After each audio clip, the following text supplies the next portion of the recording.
Every spring, thousands of gardeners lose about $200 before they ever plant a seed, and most of them never realize it happened. Here's how it usually starts. You decide to build a raised bed. You head to the garden center, full of motivation. Right inside the entrance stands a tall wall of neatly stacked bags labeled Premium Organic Garden Soil. The packaging is reassuring. The words promise safety, cleanliness, and guaranteed success. So you calculate. A standard 4 by 8 foot raised bed needs roughly 32 cubic feet of soil. That is 16 large bags. At $12 per bag, you are suddenly spending close to $200 just to fill a wooden box with dirt. And that is only the beginning. Next comes the labor. No one advertises. You load those heavy bags into your cart, into your vehicle, back out again. You stack them in the yard while your body quietly reminds you that lifting like this did not used to feel so punishing. One bag after another gets sliced open and dumped in until the bed finally looks full.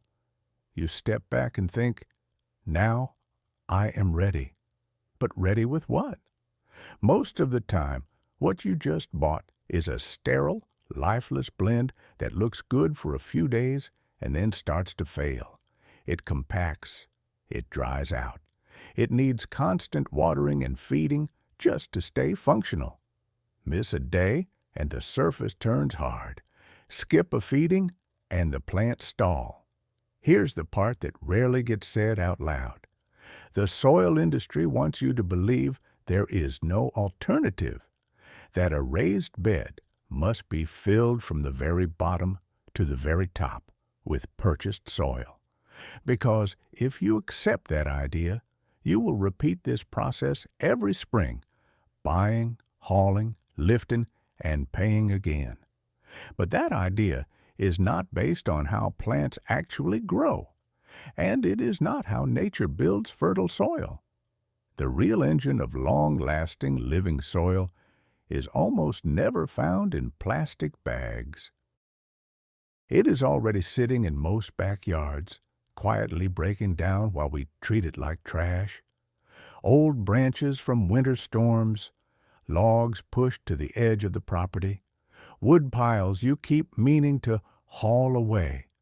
What most people call waste is often the very foundation nature uses to create rich soil.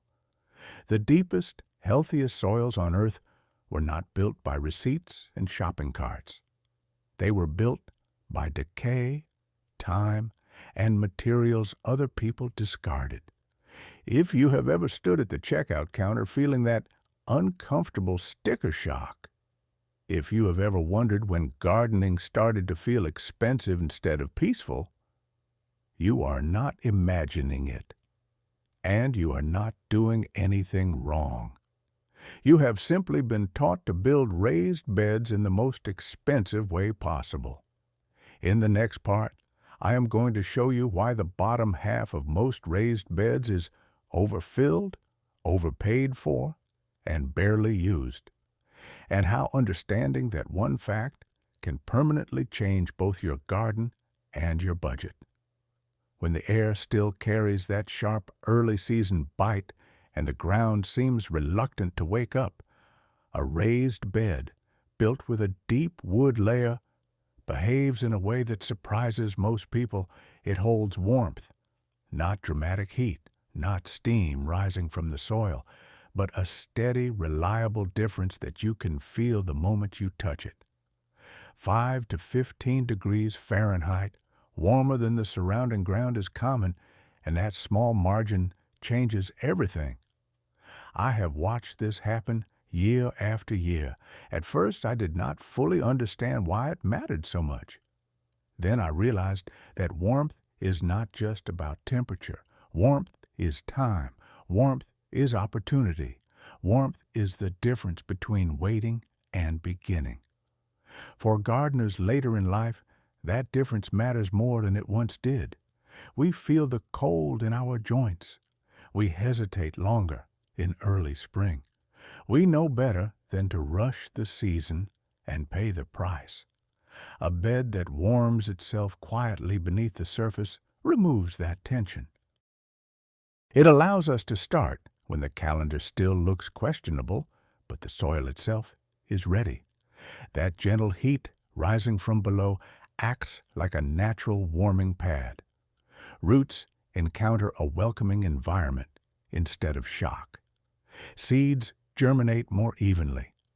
Seedlings experience fewer setbacks during those unpredictable weeks when frost threatens one night and sunshine arrives the next.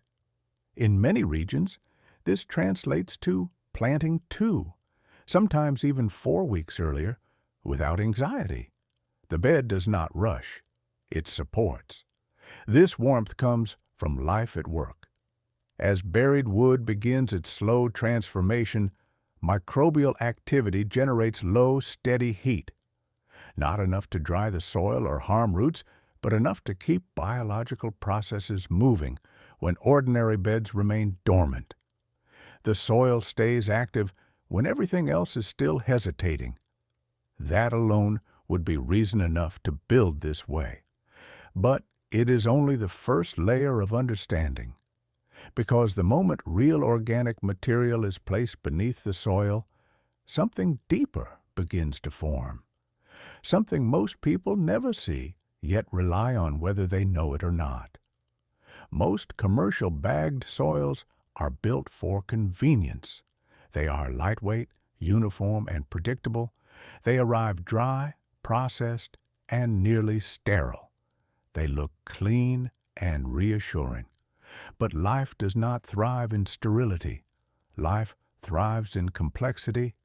When I fill the lower portion of a bed with wood, leaves, and natural debris, I am not just filling space. I am creating habitat. I am building a protected environment where soil life can establish itself without being disturbed, compacted, or dried out every few weeks. The first organisms to truly take hold are fungi. At first, there is no visible sign. Then one day, I lift the soil and notice thin white threads running through the decomposing wood. They look delicate, almost fragile, like strands of silk. But those threads are anything but weak. They are mycelium, and they are the foundation of a living soil system. Mycelium is not simply a decomposer. It is a network. It explores the underground world, extending far beyond the reach of plant roots. It finds pockets of moisture and nutrients locked deep within rotting wood and transports them across the bed. It connects separate areas of soil into one functioning whole. Research has shown that fungal networks can move phosphorus, nitrogen, and even water with remarkable efficiency. They do not rely on chance or gravity alone. They actively deliver resources to where they are needed most. In many cases, they outperform plain soil by a wide margin. This changes the relationship between gardener and garden. Instead of constantly adding fertilizer, correcting deficiencies, and responding to stress, I begin to notice that the system regulates itself. Growth becomes steadier. Plants no longer surge and collapse. Leaves stay green longer. Fruit sets more consistently. The bed begins to behave like an ecosystem rather than a container. That is when something subtle but important shifts. Gardening stops feeling reactive. I am no longer chasing problems.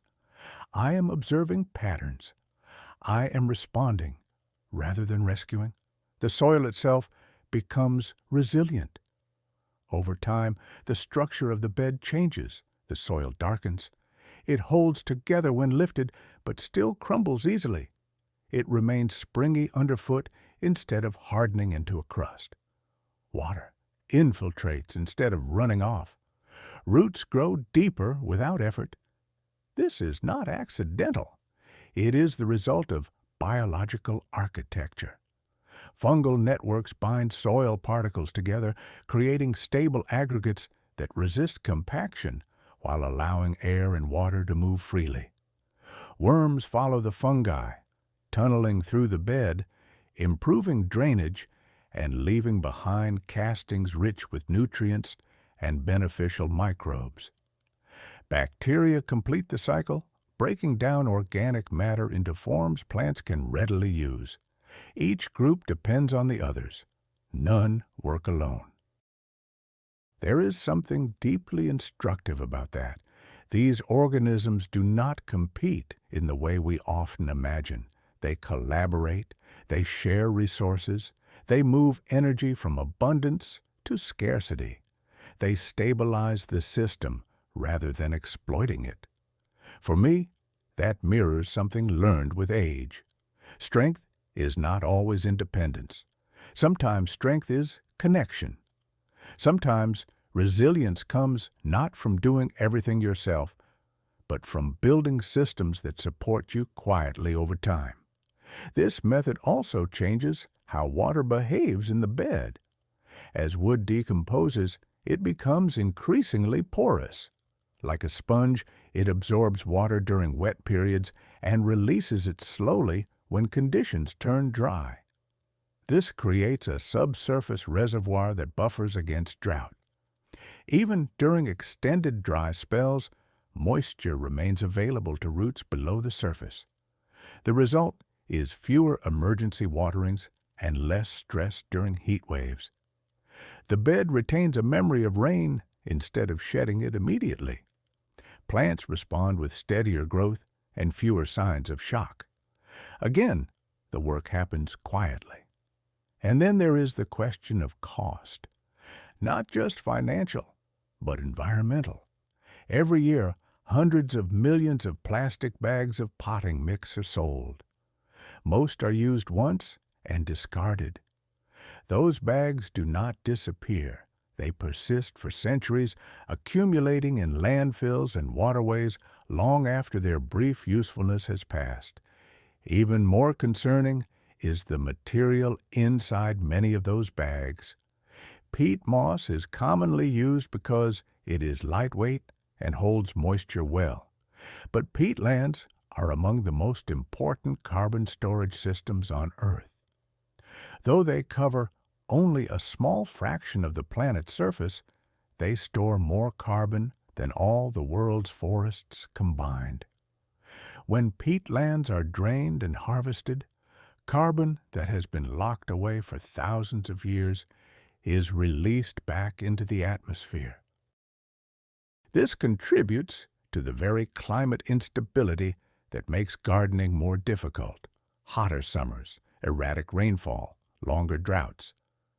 What troubles me most is how unnecessary this cycle is. The materials required to build rich soil already exist where we live.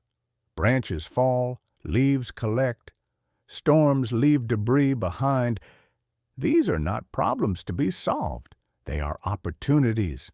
When I use what is already present, I reduce waste. I reduce dependence. I reduce strain on both my body and the land. I am no longer importing fertility in plastic bags. I am cultivating it in place. Over time, this approach fosters a sense of calm.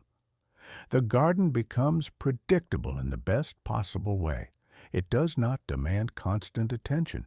It does not punish missed days. It responds gradually and forgivingly. That matters as life changes.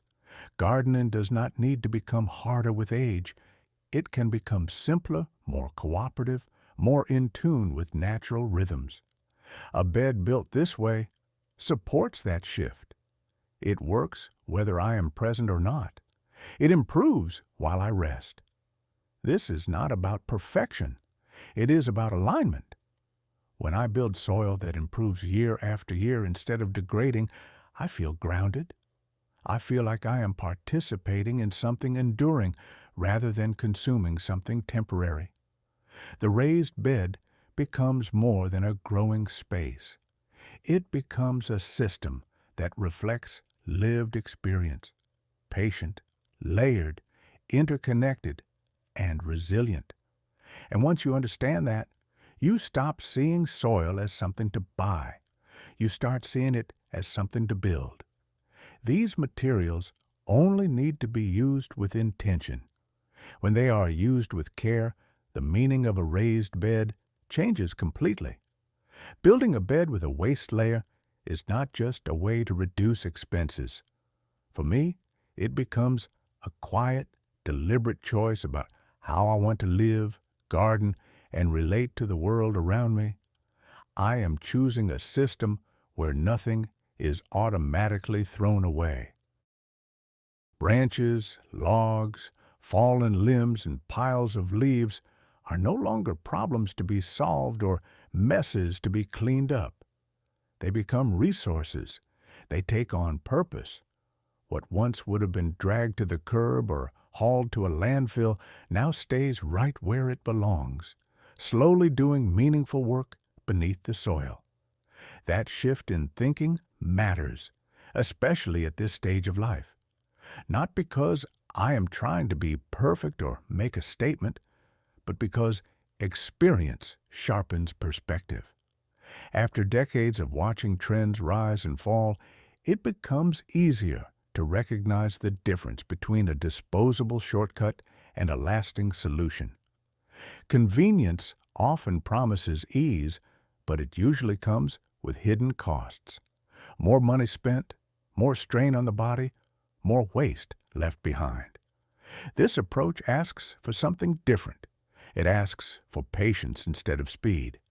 It rewards observation instead of impulse. It does not depend on constant buying, hauling, or replacing.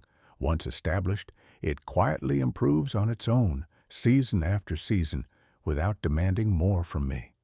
There is comfort in that. As we grow older, sustainability stops being an abstract idea and becomes deeply practical. It is about conserving energy. It is about choosing methods that work with our bodies rather than against them. It is about reducing unnecessary effort and trusting systems that are designed to support us over time instead of exhausting us. When I build soil this way, I feel a sense of alignment. I am no longer fighting nature or trying to control every outcome. I am cooperating with processes that have been working for thousands of years. Decay becomes creation.